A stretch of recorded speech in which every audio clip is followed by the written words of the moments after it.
delighted to have the opportunity through the Humanities Center to participate in this series, which is a wonderful series, and I hope that those of you who haven't had the opportunity yet to come to many of the Brown Bag Colloquium talks will be inspired today to come more frequently and hear what faculty members across the humanities are working on here at Wayne. So my talk today is about my research in progress. This is what I'm going to present to you is material that actually forms a chapter that's part of a book project on civil society and electoral accountability in Latin America. This project is broadly concerned with two theoretical questions. That is, what is the role of civil society in the consolidation of democracy?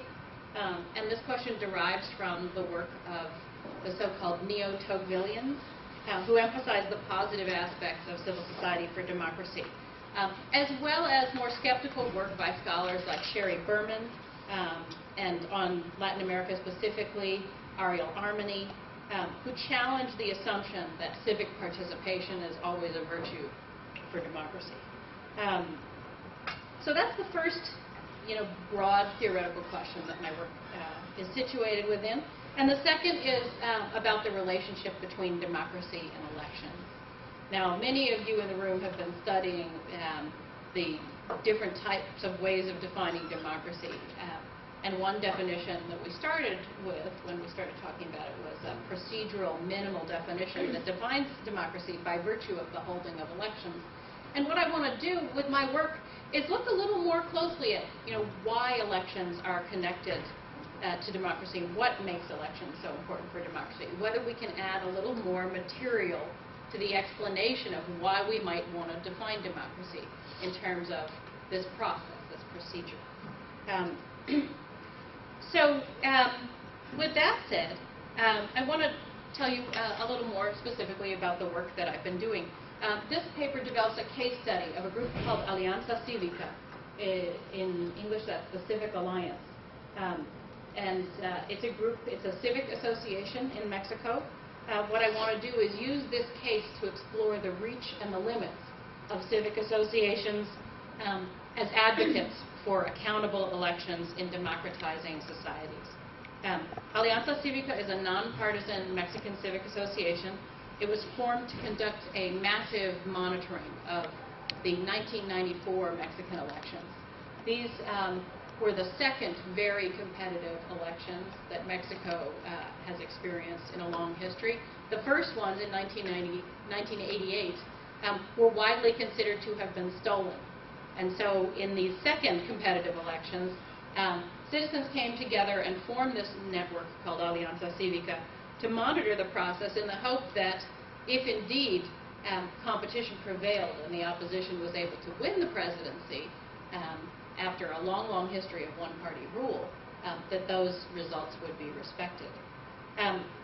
So since 1994, when the organization was formed, Alianza Cívica has been active in every national election process in the country since that time, and in dozens of state-level elections, although the size and scope of the activities that it's engaged in order to try to monitor and make election processes more accountable have changed over time.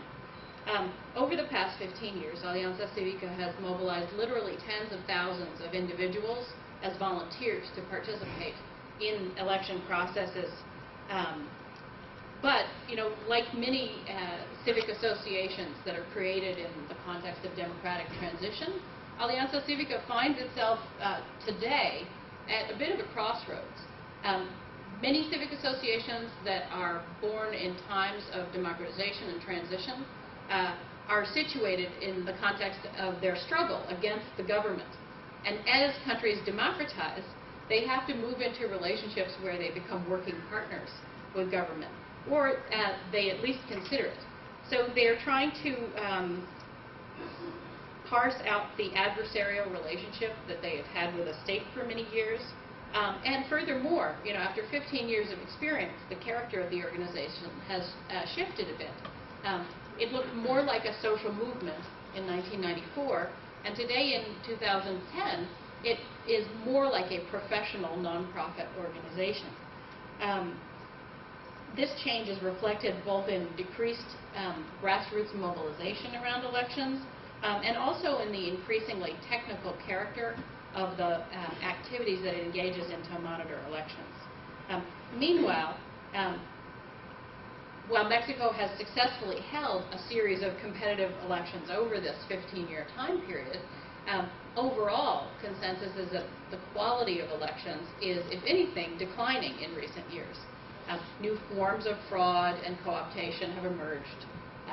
There's a lot of discussion about collusion among political parties to guarantee outcomes. So despite these efforts that have been continuing over a much longer period of time than many people expected, at least within the democracy promotion community, there's problems in the Mexican electoral system that have not been corrected, either by the involvement of a civil society organization such as Alianza Cívica or for other reasons. So let me tell you a little bit about the specific type of civil society actor that I'm interested in. Domestic election monitors are nonpartisan associations or networks that monitor elections in their home country. A lot of times when we think about election monitoring or election observation, we're thinking about international observers.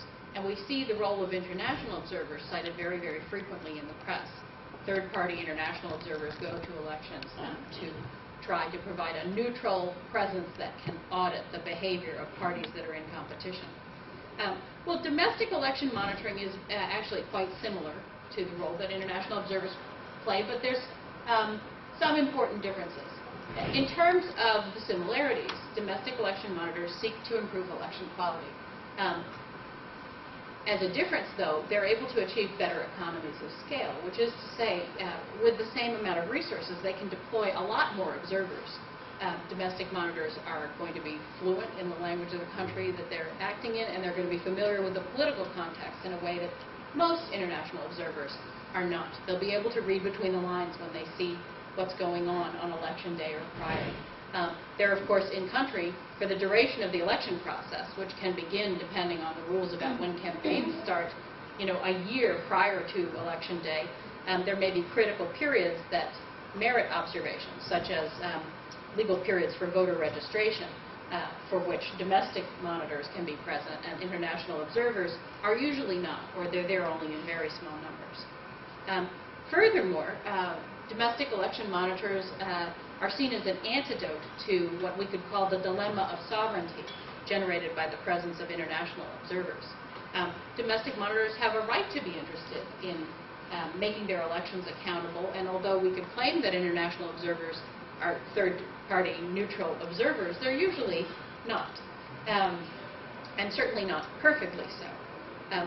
Finally, the idea behind domestic election observation is that in their act of observing elections, people who are local there are building networks of trust and reciprocity. They're becoming involved in their political system in a way that produces what is called in the literature social capital. So domestic election monitors can come in a variety of shapes and sizes. In my broader research, I'm only interested in groups that are national in scope and that are arguably credibly nonpartisan. Alianza Cívica is actually a pretty good example of one of those. Now, there are pretty strong policy assumptions among international organizations that help underwrite domestic election monitoring, and I think this long quote sums it up fairly well. Santiago Canton and Neil Nevitt are both scholars, but they are also practitioners. They work with the National Democratic Institute for International Affairs and other organizations that help provide technical assistance to domestic observers. And they have written about the work of domestic observers. There's not a lot of literature out there on this phenomenon, but they are among those who write on it. And they claim that one of the fundamental lessons that they can draw from looking at elections held around the world is that a successful